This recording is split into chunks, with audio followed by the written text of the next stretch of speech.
Bonjour à tous, donc aujourd'hui on est là pour recevoir Arnaud Desrues qui vient nous parler de sa nouvelle orientation en tant que photographe professionnel. Alors aujourd'hui on va tout explorer de lui, son parcours, ses difficultés, par quoi il a traversé pour vous donner envie, pour vous rassurer ou pour vous permettre une meilleure orientation sur votre parcours. En tout cas, écoutez-le parce que c'est vraiment une personne formidable qui sait accompagner ses clients tout au long de l'expérience. Car oui, c'est une expérience qu'il propose à tous ses clients. Je vous laisse l'écouter tout de suite et je vous dis à très vite. Alors Arnaud, qui es-tu? Moi, je m'appelle Arnaud Desrues, j'ai 45 ans, j'habite à Oulin, près de Lyon. Je suis donc maintenant photographe à 100% depuis janvier 2022. Et tu nous parles de ton parcours? Alors, mon parcours de vie, parce que ce qu'il faut, voilà, pour savoir qui je suis, ça c'est important à comprendre, enfin à savoir. Euh, Quand j'avais en fait 10 ans, j'ai été opéré d'une tumeur au cerveau. Cette tumeur a occasionné différents dégâts collatéraux, hein, collatéraux plutôt. Euh, et notamment au niveau physique, la perte de la vue d'un œil. C'est irréversible pour l'instant, à moins que un jour la médecine arrive à réparer les nerfs optiques. Pour l'instant, ils ne savent pas faire. Et hasard ou pas, moi je dirais non, mais après chacun se fera son idée. Et ce jour-là, je me souviens bien avoir pris l'appareil photo de mes parents qui était posé sur l'intérieur d'une bibliothèque, dans le salon. Je me souviens très bien, comme c'était hier. Et puis j'ai enlevé le bouchon et j'ai allumé. Parce qu'à l'époque, il n'y avait qu'un bouton on-off, hein, il n'y avait pas 150 000 boutons comme maintenant. Et puis bah, j'ai commencé à m'y intéresser. J'ai posé des questions à ma mère qui m'a expliqué comment ça fonctionnait. Et puis c'est parti de là. J'ai commencé à photographier tout et n'importe quoi. Surtout n'importe quoi, plus que tout d'ailleurs, mais voilà. Euh, mais cet appareil photo, il m'a plus jamais lâché. J'ai photographié tout ce que je pouvais. Au début, surtout des paysages, surtout voilà, la vie qui m'entourait. Et puis j'ai cheminé comme ça petit à petit. Et puis après, après en grandissant, j'ai eu d'autres combats à mener contre moi notamment, parce que voilà, l'opération aussi fait des dégâts au niveau de la santé, donc j'ai des médicaments à prendre, des piqûres à faire toute ma vie. Enfin voilà, bref. Et ton adolescence? J'étais très rapidement surpoids en fait, parce que l'opération a touché tout ce qui est hormonal. Donc Mhm. j'ai eu des piqûres un peu plus tard, hein, mais pas longtemps après. J'ai eu des injections d'hormones de croissance pour pouvoir grandir, parce que sinon ça arrête tout. Ça arrête la croissance des dents, ça arrête tout, tout, tout, tout. D'accord, ok. Ouais. Et ça a touché aussi l'hormone coupe-faim. Donc, qui fait, en fait, c'est l'hormone qui t'envoie un signal à ton cerveau pour déclencher la satiété et dire, hop, c'est bon, t'as assez bouffé, voilà, stop, Mhm. l'estomac est plein, tout va bien, Toi, t'avais pas ça. c'est bon. Bah, ça a tout déréglé en fait, parce que j'avais tout le temps faim. Et puis quand t'es gamin, bah voilà, t'écoutes tes intuitions, t'écoutes ton corps, t'écoutes, il n'y a pas de, il y a pas de raison qui tienne quand t'es gosse, hein, faut pas non plus, enfin, ça, après, adulte, bah, maintenant, je sais me réguler, tu vois, je sais faire la part des choses. Donc, le collège, voilà, ça a été c'était très, très compliqué, on va dire, les années collège. Euh, et petit à petit, c'est vrai que je me souviens, l'appareil photo, je l'ai repris à la fin du lycée. Donc, Tu t'avais vois, abandonné la photo. j'utilisais moins parce que je me sens, tu vois, je me concentrais un peu sur les études. Et puis, Ouais. voilà, ouais, voilà, le truc. Euh, Et ouais, fin du lycée, ouais, j'ai repris l'appareil. Euh, et puis je me suis rendu compte petit à petit que finalement, photographier, l'acte photographique, c'est pas juste d'avoir l'appareil, parce que voilà, mais le fait de photographier ce qui m'entourait, bah, en fait, c'était vraiment un équilibre de vie pour moi. Je pouvais pas m'en passer en fait. Donc Mhm. et depuis ce jour-là, je crois que j'ai jamais quitté. J'avais mon appareil photo dans mon sac à dos quand j'allais au boulot, quoi. Et alors, pourquoi la photographie? Qu'est-ce que ça venait exprimer pour toi à ce moment-là? Il y a moins, mais il y a encore, hein, je pense que, mais il y a beaucoup moins, mais il y avait un moyen aussi de se cacher. Mhm. Parce que tu vois, t'es derrière, tu mets quelque chose entre toi et les autres. Donc, Ouais, ouais. voilà, inconsciemment, ça, c'est sûr que j'avais ça. Euh, Ta et puis, protection, ouais, voilà, c'est ça, exactement. Tu as tout à fait ton raison. écran. Ouais, ouais, ouais, ouais, exactement. Mon gilet pare-balles. Mon appareil Ok. photo. Ça l'est Euh, toujours aujourd'hui? Beaucoup moins, beaucoup moins, beaucoup moins, beaucoup moins. Et d'ailleurs, c'est assez amusant, c'est que pendant, allez, je sais pas, j'arrive pas à me rendre compte, mais 20 ans, ouais, plus de 10 ans, entre la vingtaine et la trentaine, on va dire, allez, 18 ans jusqu'à 30 ans, je photographiais, ouais, je photographiais, je crois, tout sauf les humains. Et aujourd'hui, je photographie les humains, enfin tout, sauf enfin, tout ce qui est, tout ce qui est pas humain, je photographie pas. C'est drôle, ça s'est Ouais, totalement ouais. inversé. Tu as fait Aujourd'hui, ta c'est thérapie autour de la ouais, photo. clairement, clairement. Et je le vois parce que je suis passionné de photographie, street photographie, photographie urbaine, on appelle ça. Et quand j'ai commencé ça, il y a, donc, ouais, il y a, je sais pas, j'ai commencé ça il y a 15 ans, facile. Je me souviens, un gros objectif 70-200, ça parlera aux gens qui connaissent, qui est un truc immense, qui permet de prendre des photos de loin, donc les gens ne nous voient pas. Et clairement, c'était parce que je n'osais pas m'approcher des gens. Ah, c'est intéressant. Et maintenant, je photographie au 50 millimètres. Donc au 50 millimètres, tu es obligé de t'approcher des gens. Tu es obligé de te montrer. Tu es obligé de. Si tu veux que sur ta photo, il y ait que l'humain soit au centre, ben, il faut t'approcher. Si tu veux un paysage, tu n'es pas obligé de t'approcher. C'est comme si tu avais, pendant tout ce temps, travaillé à te réconcilier avec l'humain. Presque, on pourrait dire Ouais, ça. oui, clairement, clairement, ouais, ouais, ouais. Bah, c'est sûr. C'est sûr que. Et toi, te dire j'existe aussi, tu vois. Ouais, bah, ça, c'est pas encore. Si, ça, voilà. Prends que ça Ah fait un. mince, j'ai touché. Non, mais si, ça, c'est. Bah, j'ai beaucoup travaillé sur moi-même, donc voilà, il y a du mieux. Mais on va dire que work in progress, quoi, comme on dit. Tu vois? Mhm. C'est pas, c'est pas terminé. Est-ce que c'est terminé un jour d'ailleurs? Et quelles sont tes difficultés?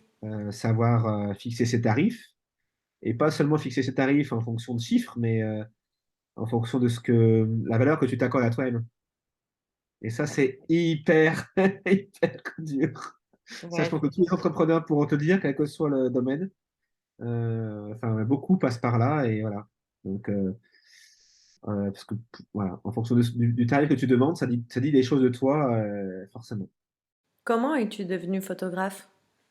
En fait, alors, du coup, ouais, il y a eu toutes ces périodes fac et puis école de commerce, machin, etc., là où tu es jeune adulte, comme tu dis, ces 4-5 ans là où j'ai énormément photographié. Beaucoup de street photo, justement. C'est là où j'ai un peu fait ça. Je me suis baladé dans Lyon, parce que voilà, c'est ma ville de naissance et de cœur.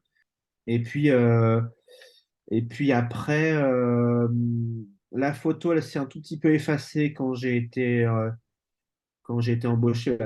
Après mes études, en fait, j'ai trouvé un job à l'époque chez France Télécom. Donc là, elle s'est un peu effacée parce que j'avais un peu moins de temps, puis j'étais au téléphone toute la journée avec un casque à vendre des produits et des services, à ouvrir des lignes téléphoniques. Enfin, les plus jeunes vont me dire, mais il est à quel âge? Non, j'ai que 45 ans, hein. Oh, faut pas déconner. C'est pas le télégramme non plus, hein. Mais bon, voilà. Et c'est revenu quelques années après dans l'entreprise où on m'a demandé de couvrir des événements d'entreprise. Et puis après, on m'a demandé aussi de faire des mariages. C'est là où l'idée de peut-être en faire une activité a germé? Bah, écoute, l'idée d'en faire mon activité, je l'ai en tête depuis déjà, je dirais, 2007. Et quand le statut auto-entrepreneur à l'époque est sorti, donc en 2008, bah, j'ai tout de suite ouvert enfin, l'auto-entreprise à l'époque, ce qui a permis de faire des premiers mariages déclarés dans les normes, dans les règles, etc. J'ai fait ça de 2008 à 2012. J'ai un peu laissé tomber. J'ai fait mon Et statut auto-entrepreneur. peut-être tu te sentais que tu avais fait le tour dans le mariage ou tu avais envie de faire d'autres choses? Non, je pense que c'est des peurs qui sont remontées à la surface. D'après toi, d'où venaient ces peurs? Moi, je suis issu d'une famille. Euh, enfin, si, il y a mon père, mais voilà, mais c'est pas les familles d'entrepreneurs, quoi. Ma mère était fonctionnaire, ma sœur est prof. Tu vois, c'est pas des gens, c'est pas des aventuriers, quoi. C'est pas méchant ce que je dis, hein, mais attention les profs et les fonctionnaires. Mais Non, mais non, non, mais si je peux voilà, reformuler, c'est le fait que tu n'avais pas de modèle c'est ça, et c'est ça. le côté un peu Et, prise de risque que le ouais, fonctionnaire ne va pas retrouver, exactement. l'entrepreneur, lui, va le vivre clairement de plein fouet, quoi. Et disons que c'est tout à fait ça. Et de ce fait, le discours que, ben, et que tiennent encore mes parents aujourd'hui, hein, moins parce qu'ils me voient que je change, ils voient que je suis plus heureux, donc ça commence à changer. Mhm. Mais pour eux, la photo, c'est un hobby, c'est pas un boulot. Voilà. Donc, Ils exprimaient beaucoup leurs doutes.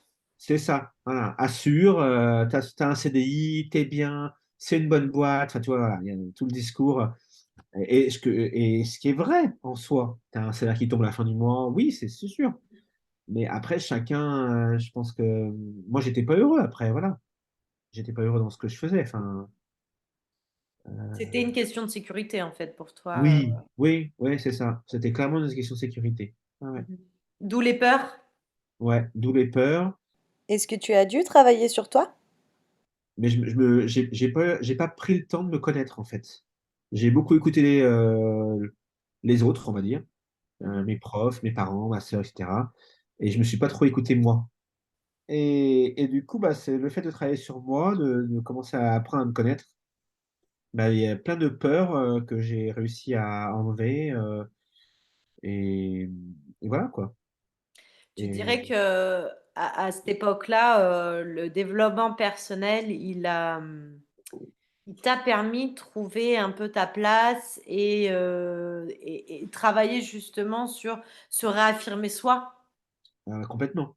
Complètement. Est-ce que enfin, ce que tu veux aussi, voilà, qu'est-ce que tu as envie de faire C'est ça. En fait, ça m'a permis de recentrer les choses à l'intérieur de moi, en partant de moi en tout cas, ouais. de faire une introspection sur qui j'étais, sur ne serait-ce qu'un truc banal, enfin que je trouve banal, mais avec le recul, je trouve ça important, c'est de se faire un bilan sur ce que tu as fait dans ta vie, sur les bonnes réussites que tu crois être.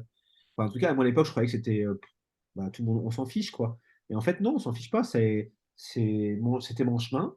Il est ce qu'il est. J'ai fait des choses bien, j'ai fait des choses moins bien, mais le fait de les écrire, de voir ce que telle chose ou tel poste que j'avais occupé, même si pour moi, c'était pas, bah, voilà, c'était pas folichon d'avoir fait ça, mais ça m'a permis d'acquérir telle compétence que je pouvais utiliser ailleurs.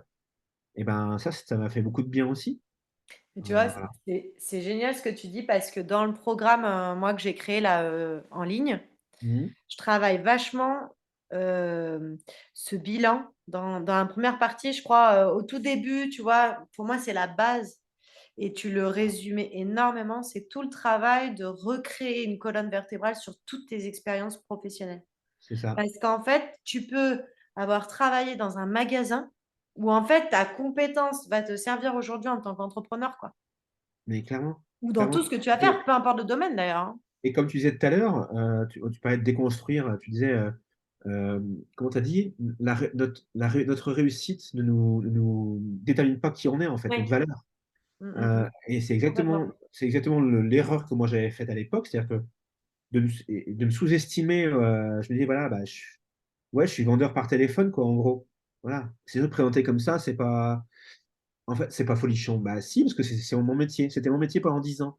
Et je ne regrette pas parce que j'ai appris plein de choses, parce que j'ai rencontré des personnes super, parce que voilà, j'estime avoir bah, rendu un service à des gens qui avaient besoin. Donc voilà, j'ai volé personne.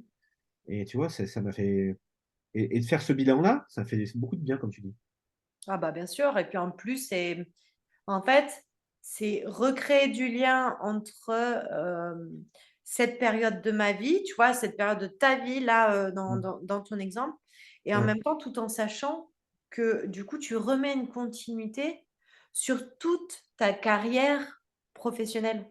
ouais, Parce que ce que tu vas avoir développé à un moment donné, tu vas pouvoir travailler à le transformer et qu'il bah en oui, devienne une réelle force et un véritable atout pour un nouveau projet, une nouvelle mm, orientation. Et puis aujourd'hui, on voit bien, les gens, ils font plus un seul métier en général, tu vois, Non, ils vont c'est partir sûr. dans plusieurs choses.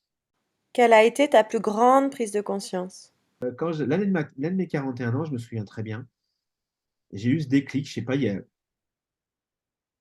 mais vraiment ressenti, hein, physiquement et à plein de reprises. J'ai eu un ressenti d'urgence, en fait. Ok. Je me dis, putain, allez, si tout va bien, t'es à la moitié de ta vie, en gros. Grosso modo, on va pas. Putain, mais ça passe tellement vite. J'ai pas envie de passer encore 40 ans Ouais. à faire un truc que j'aime pas et à même pas oser, tu vois. C'est même pas dire, voilà, le résultat, je le connais pas, personne ne le connaît. De pas avoir de regrets, quoi. Tout tenter. Et je me souviens, je me le suis écrit sur un cahier. Je me suis, ouais, comme une sorte de promesse que je me faisais à moi-même, de tout faire pour tenter de vivre de la photographie. Ah, Et c'est de cette année-là où j'ai commencé à travailler, à réfléchir, j'ai commencé à rencontrer des photographes, tu vois, petit à petit, ça, euh, c'était ton urgence. ouais, ouais, ouais, Ce qui résonnait au fond de toi, en fait, je pense, depuis très longtemps. Et je pense, ouais, ouais. Et cette année-là, j'ai commencé donc à fréquenter, à essayer de me mettre en relation avec des gens qui étaient entrepreneurs. ben, je pense que c'est là qu'on s'est rencontrés, Bah, c'est ça, la première fois, je pense. ouais. Et raconte-nous ta découverte de l'entrepreneuriat. J'ai découvert un nouveau monde, vraiment. J'ai découvert comment expliquer ça? Parce que, enfin, pour pas avoir l'impression de cracher dans la soupe, parce que je ne regrette pas mes 21 ans de salariat, hein, mais clairement, il y a clairement une différence de fonctionnement entre un salarié et quelqu'un qui est à son compte. Il y a clairement une grosse différence de mental, on va dire, ouais, de vision des choses, on va dire. Et bah, j'ai découvert des gens très souvent passionnés par ce qu'ils faisaient. J'ai découvert des gens qui osaient, enfin, voilà, qui tentaient des choses, qui avaient des idées, ça fourmillait d'idées en général. Et voilà, enfin, et j'ai adoré discuter avec tous ces gens-là, quoi. J'ai adoré ça. C'est vrai que moi, si je devais dire aussi, parce que du coup, ça me fait travailler aussi sur ma Ouais, vision à moi, ah ouais, je dirais que c'est un monde d'aventuriers, pour reprendre ton terme mm, que tu as dit au début, mm, mm, euh, et aussi très stimulant. C'est-à-dire que le travail de l'échec tout en à tant fait. qu'entrepreneur, il est très intéressant en termes de développement personnel, Ouais, parce qu'il nous amène à aller vraiment à la rencontre de soi. ouais, c'est ça. Et tu vois, quand j'ai commencé à rencontrer tous ces entrepreneurs et voilà, entrepreneurs et entrepreneurs, Mm. euh, ce que j'ai trouvé et ce qui m'a toujours manqué, tu parles de stimulation à l'instant, bah, ça m'a toujours manqué dans mon boulot de salarié, c'est ça. C'est-à-dire que, euh, en tout cas, moi, à mon niveau de ce que j'ai vécu, après, je dis pas que tous les salariés sont pareils, attention, mais de ce que j'avais vécu pendant 21 ans, à différents postes de salariat, etc., euh, c'est que quelque part, on te demande une tâche bien précise et souvent, on ne me demandait pas d'aller au-delà. Ou en tout cas, enfin, il y avait un cadre extrêmement serré et moi, j'avais pas ma place pour ma créativité, ma imagination, et pas de place pour ça, ou très peu. Tu Mhm. vois, même alors quand je dis imagination, créativité, c'est pas de l'artistique. Mais moi qui ai fait des études de marketing, bah, je voyais des choses, tu vois, des choses à améliorer dans le service ou dans le fonctionnement de telle ou telle chose. Et en fait, je me suis rapidement rendu compte, et on me l'a fait comprendre, que c'était pas ce qu'on attendait de moi et qu'on s'en foutait, clairement. Ouais, ouais, une notion de cadre et de limite qui était étouffante, quoi.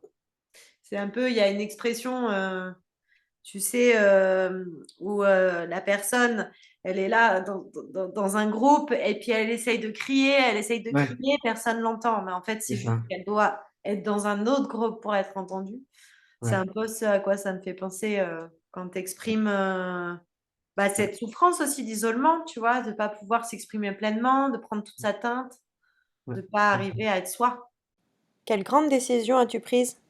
après, j'ai pendant ouais, plus un an et demi, parce qu'après ça a fermé, j'ai fréquenté bah, tous les soirs après mon travail, j'allais bosser dans un coworking vers la place Bellecour là-bas. Et puis j'ai rencontré plein d'entrepreneurs qui venaient y travailler et voilà. Donc j'ai créé beaucoup de réseaux aussi grâce à ça. Et, et puis bah, j'ai rencontré ma première. Parce que depuis, il y en a eu d'autres, hein, parce qu'il faut se faire aider. Alors oui, c'est vrai que c'est un investissement financier, mais en tout cas, moi, je ne crois pas que tout seul, on puisse tout faire. Ou alors, on met un temps fou Ah, c'est certain. et puis on s'épuise. Donc, j'ai rencontré ma première coach qui m'a accompagné sur, je sais plus, on avait 8 semaines, non, plus, 3 mois, je crois, sur la structuration de mon activité. On a commencé à poser les bases.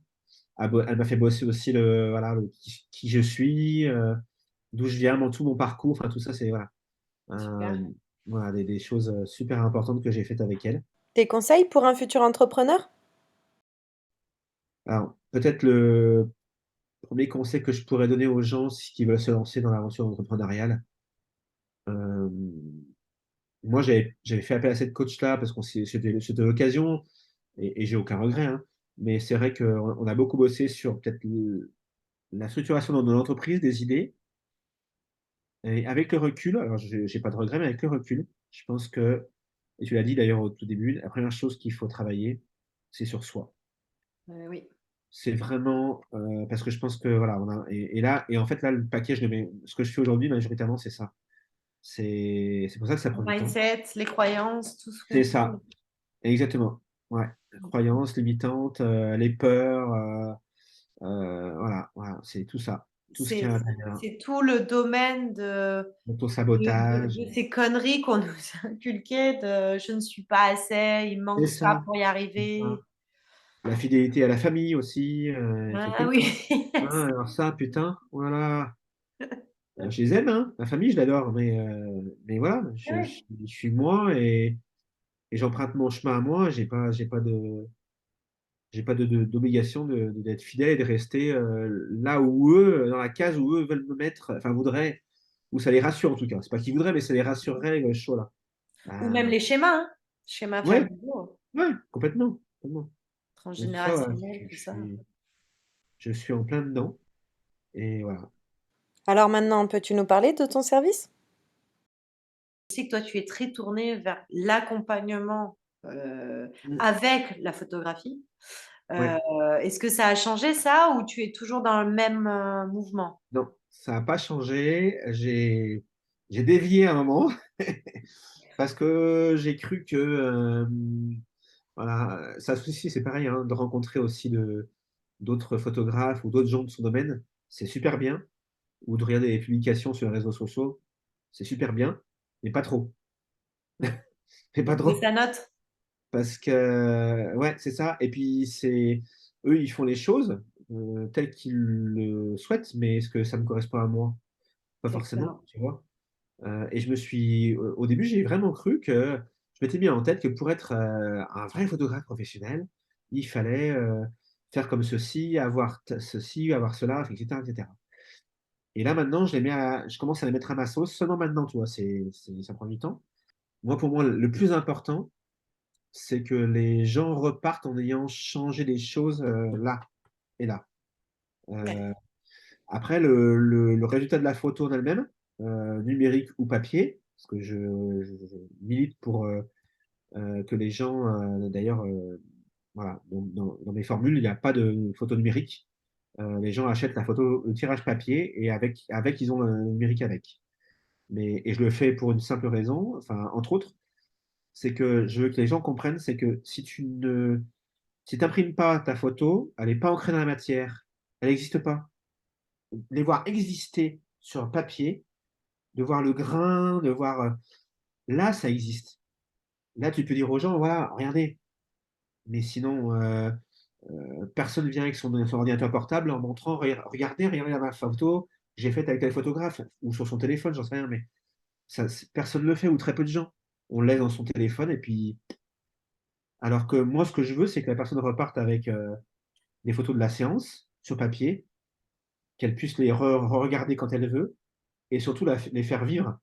Euh, alors, je sais qu'en France, ça se fait pas beaucoup, mais parce que ça, les gens pensent que c'est narcissique alors que ça l'est pas du tout. Mais les faire encadrer ou les mettre sur un petit un encadrement pas forcément du 4 par 3 tu vois, mais un truc à 4 que tu poses sur un meuble. Et je suis sûr que je demande aux gens, si les gens qui vont regarder cette interview, de le faire chez eux un jour, même avec leurs photos qu'ils ont dans leur ordinateur, d'en imprimer de leur famille ou d'un événement qu'ils ont aimé ou peu importe. Ils en impriment quelques-unes. Ils en posent une dans un cadre, accroché au mur ou sur un meuble, peu importe. Et ils verront, ils observent eux comment ils vont vivre avec la photo et comment les gens vont vivre avec la photo. Les réactions des gens, des invités, de la famille quand ils vont venir. Ah, ah oui, ah ouais, c'était comme ça. Ah, tu te souviens? Et putain, mais rien que de dire ça, j'en ai des frissons. Et hop, ça va faire revenir tous des souvenirs, plein de choses. Enfin, alors que dans l'ordinateur, ça fait remonter quoi? Rien du tout. Mhm. Il y a zéro émotion. Derrière, c'est le Ah, ce que j'entends aussi beaucoup dans mon envie de transmettre ça, donc du coup, chez ton client, Mm, et de faire vivre aussi, c'est tout, je pense, le travail qui se fait avec toi au mm, moment de cette réalisation de la c'est photo ça. Ouais, qui va encore exister après. Je sais que tu exactement. travaillais notamment l'image du corps chez la Ouais, femme et exactement. l'acceptation de son corps parce que tu es passé par là, parce que toi-même, tu as vécu ça dans ta chair. Donc maintenant, Mm, ça me paraît aussi très intéressant de voir que tu l'as prolongé vers tes accompagnements et ce que tu peux donner. Euh, et à partir de là, travailler la photo dans sa matière, c'est-à-dire dans sa perspective réelle, qui est là, qui ouais, n'est pas dans ouais, un ouais. ordinateur caché, Oui, ça c'est ça. permet de continuer le travail au-delà de juste la séance. Je crois que si je comprends bien, c'est ça que tu as envie Complètement. aussi d'accompagner. Totalement. C'est exactement ça. Ah ouais. Alors, dis-nous un peu comment tu travailles. J'utilise quelques outils de développement personnel que je connais dans la séance. En fait, ce que je veux, c'est que les femmes qui viennent dans mon studio, ou ouais, on peut le faire en extérieur, mais c'est plus studio du coup, elles arrivent à se voir différemment du regard qu'elles ont quand elles se voient dans le miroir tous les jours. Parce qu'il est forcément faussé, ce regard, par tous nos biais cognitifs, etc., etc., tu vois, nos croyances, et puis Mhm. nous, on s'est vu 40 fois depuis 40 ans voilà, dans le miroir, donc voilà. On voit des trucs des fois même qui n'existent même pas d'ailleurs, hein. Oui, des J'ai vécu, distorsions, bien sûr. j'ai vécu, donc tu vois. Et de l'acte aussi de se laisser prendre en photo, qui est pas anodin, par une personne qui a aussi tout son vécu, son propre regard, etc., bah, ça a forcément amené à mettre en lumière une autre facette de soi. Et c'est ça que j'aime bien, tu vois.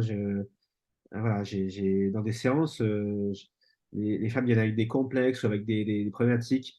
Et puis, quelques temps après, j'ai des retours et elles me disent, bah, en fait, ouais, je m'étais fait une montagne de ça, ou je voyais pas les choses comme ça. Je pensais pas que je pouvais ressembler à ça, ou voilà. Enfin, tu vois, des trucs comme ça, sachant que je pense qu'il faut revenir à des choses plus naturelles, plus simples, et d'arriver à s'apprécier, à se trouver belle et beau tel qu'on est, quoi, sans trop d'artifice, quelque part. Du coup, ton accompagnement, est-ce qu'il se rapproche de tout, tout cette déconstruction, alors plutôt au niveau visuel, puisque tu travailles avec Ouais, la photo, mais ouais. la déconstruction aussi pour la cliente de se Oui, dire, au-delà des filtres, parce qu'on sait que sur Instagram, maintenant, les gens utilisent beaucoup de filtres, etc. Même la photo, elle va être limite retouchée avant qu'on la publie, enfin, tout à fait. automatiquement. Du coup, ça crée, moi, dans l'accompagnement du couple psy que je peux Mm, avoir, on a vraiment cet effet transformation mentale, hein. Il y a une transformation qui s'opère là actuellement avec les gens qui ne se voient plus du tout sous leur vraie image. Et du coup, le matin, devant leur glace, ils ne se reconnaissent pas. Est-ce que toi, tu travailles ça aussi, de revenir sur bah, le oui. naturel? Ce que je voudrais, et de plus en plus, c'est montrer un maximum de photos sur Instagram de séances où les femmes sont Alors, soit pas maquillée du tout, soit légèrement, quoi. Enfin, il n'y a pas besoin de, sans filtre, sans, tu vois, il n'y a pas besoin de, même moi en tant qu'homme, je, je l'affirme, voilà. Moi, je croise des femmes dans la rue tous les jours. Je me dis, putain, mais si elles voyaient comme elles sont jolies au niveau du comportement et des gestes, etc., j'arrive un peu à analyser ça maintenant avec le temps. Je vois qu'elles ne sont pas forcément à l'aise avec leur corps. Il y a des signes qui ne trompent pas. Euh, et je lutte contre le fait que bah, pour être belle ou beau, il faudrait avoir les derniers vêtements à la mode, être toujours apprêté. Voilà. Est-ce que les gens, est-ce que les femmes, parce que c'est plutôt lié aux femmes, moi ce que je voudrais, c'est qu'elles se demandent le matin, est-ce que ça me fait plaisir de me maquiller et de me coiffer comme, et d'être sophistiqué au point où je le suis? Si la réponse est oui, si vraiment elles y trouvent un plaisir et qu'elles le font en conscience, pourquoi pas? Mais je suis sûr que la plupart, à mon avis, c'est un masque social, je sais pas comment on peut dire, mais Mhm. Donc et, en et fait, ce que j'entends aussi, c'est le retour vers une meilleure acceptation de qu'est-ce que j'ai envie pour moi. c'est ça. Ouais, Là, plus largement, on parle de maquillage, on va parler d'image par rapport à l'extérieur, mais c'est surtout, est-ce que j'ai envie de me maquiller pour moi et pas pour ouais, l'autre, pour ouais, convenir, pour ouais, telle chose ou ouais, telle c'est ça, c'est raison. ça. Et puis aussi après, tu vois, par la photo, apporter une certaine légèreté par rapport à un recul, prendre du recul par rapport à sa propre image, de Mhm. se dire que voilà, ben, je sais pas, je dis n'importe quoi, mais le ventre que je pensais, qui me complexe depuis des années, que je pensais énorme, bah, voilà, finalement, il n'est pas si énorme que ça, et que tout va bien, et que je suis pas, enfin, il me qualifie pas, voilà, je suis pas comme en ventre. Il y a plein de choses, voilà. Donc on travaille tout ça dans la séance. Et puis après, ce que j'essaie aussi d'apporter, c'est qu'on s'amuse, quoi. Il y a de la musique, il y a beaucoup de discussions, qu'il y a de la joie, parce que voilà, faut pas non plus que ce soit trop lourd. Peux-tu nous dire comment se passe une séance type avec toi? On se rencontre, si on peut pas se voir en face à face, on se voit en visio pendant au moins 1 heure pour faire connaissance. Moi, j'ai besoin de connaître les gens que je photographie. Une semaine ou quelques jours avant la séance, je leur envoie un petit questionnaire très rapide avec des choses très légères comme bah, leur musique préférée, si elles ont un péché mignon au niveau boisson et au niveau, tu vois, bouffe, leur couleur préférée, enfin vraiment des choses un peu plus personnelles, tu vois, là-dessus.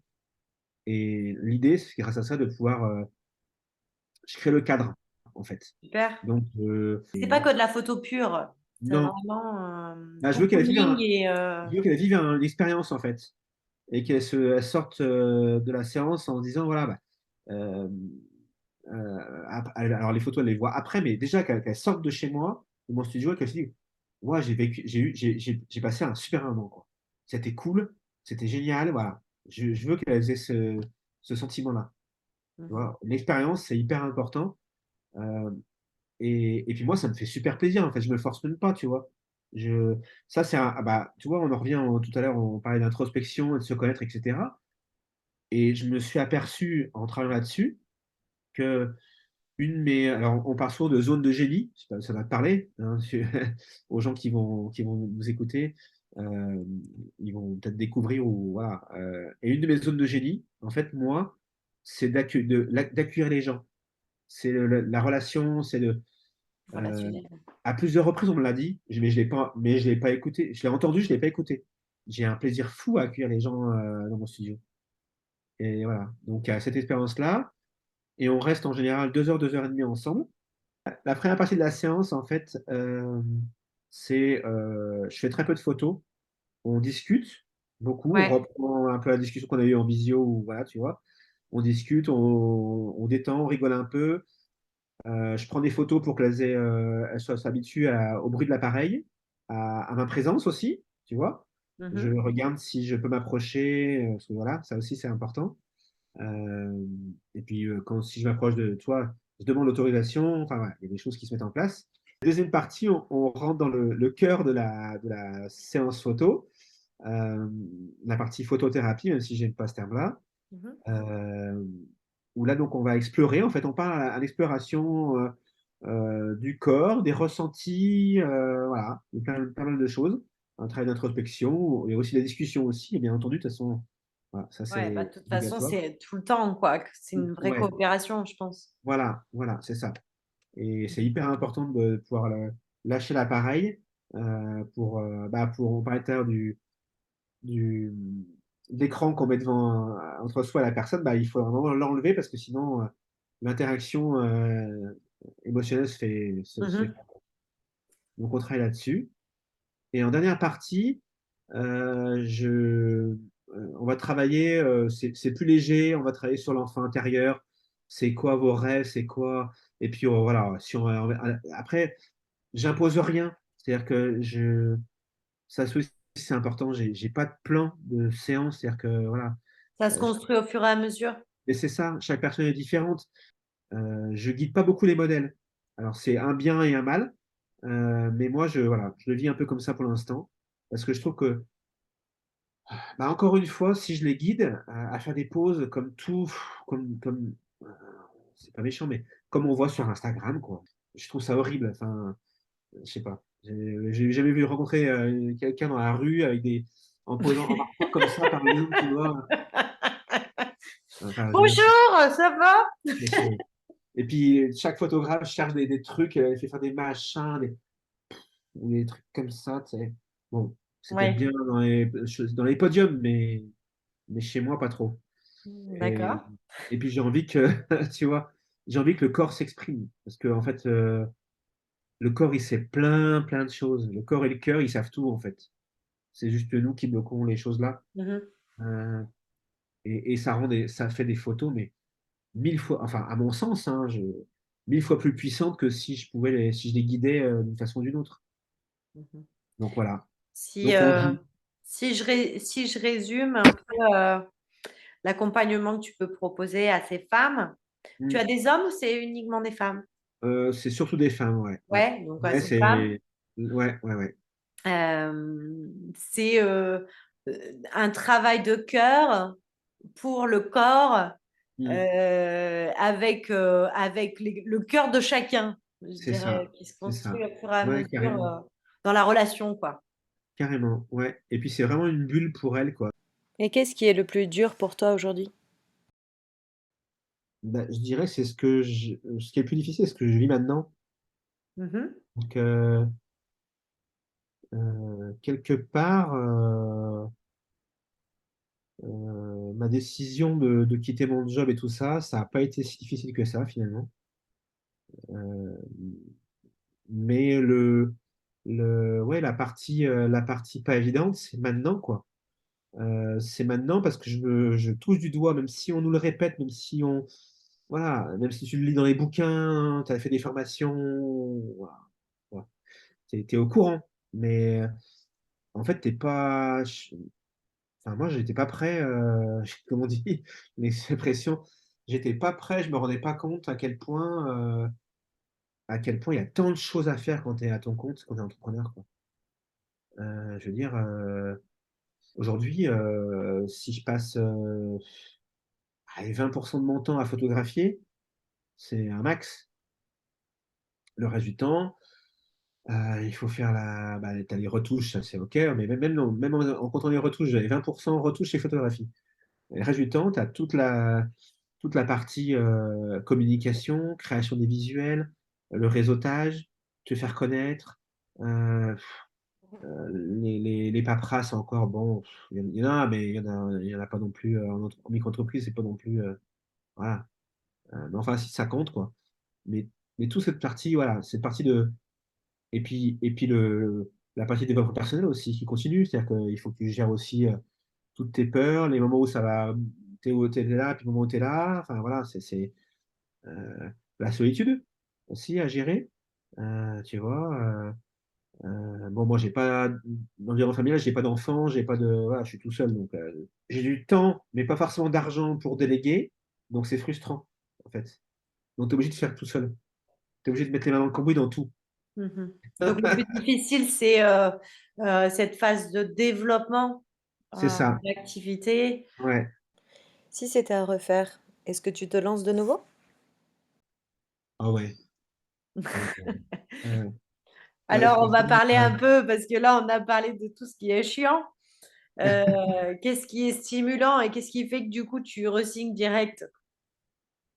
qu'est-ce qui est stimulant? Écoute, pour l'instant, je veux dire, j'ai une sensation, mais tous les jours, d'être utile, d'être. Bah, quand on parle, tu vois, c'est pareil, c'est un mot qui est un peu galvaudé, mais je me sens aligné en fait avec qui je suis. Je, euh, je sais que voilà, moi, ma mission, elle est là, quoi. Elle est d'être photographe, elle est de montrer aux gens qu'ils sont beaux, de les décharger mentalement de ces fameuses croyances qu'on a sur notre corps et notre image, que la société nous impose, enfin, nous renvoie. Euh, Apaiser les relations aussi entre les gens, quoi. Je pense que si on était plus apaisé déjà avec soi, avec son image, moins d'ego, moins de, tu vois, ça irait déjà mieux dans le monde, à mon avis. Mais ça, c'est mon avis perso. Mais voilà. Et puis aussi les rencontres que je peux faire.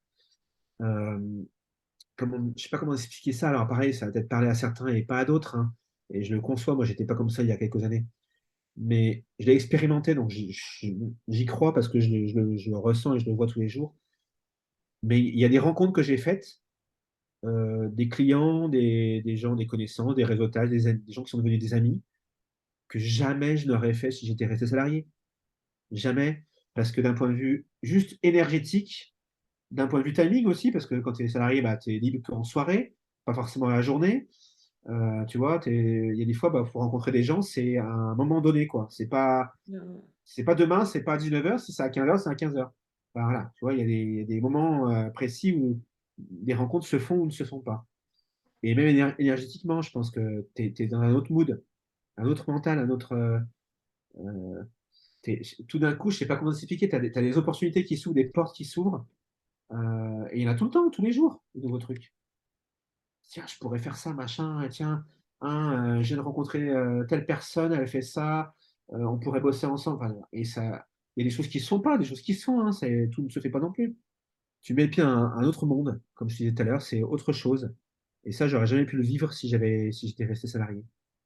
Ben, je regrette pas, voilà. Tes ambitions pour demain? Pour demain, bah, développer mon activité encore plus. J'essaie de développer aussi tout ce qui est partie pro.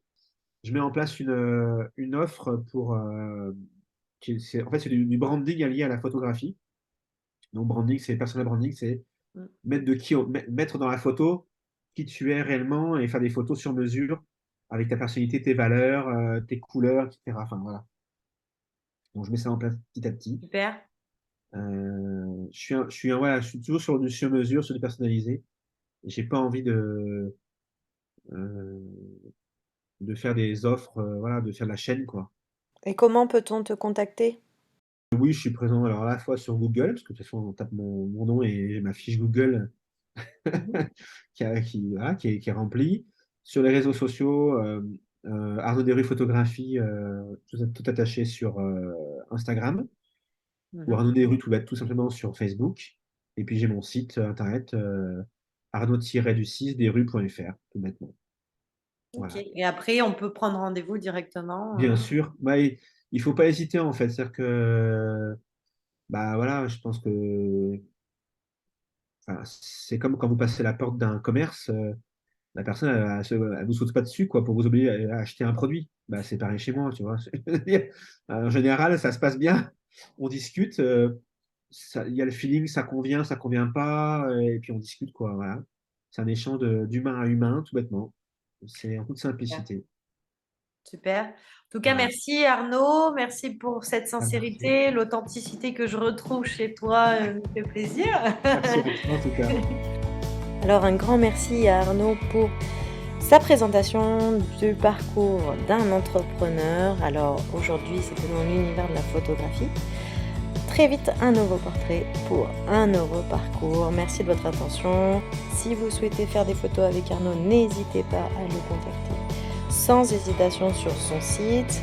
Si vous souhaitez transformer vos résultats en travaillant sur vous-même pour améliorer toutes vos pensées, travailler sur vos croyances, débloquer vos blocages et arriver à les surmonter, à les dépasser, c'est avec moi. Tous les liens sont en dessous de cette vidéo. Je vous dis à très vite.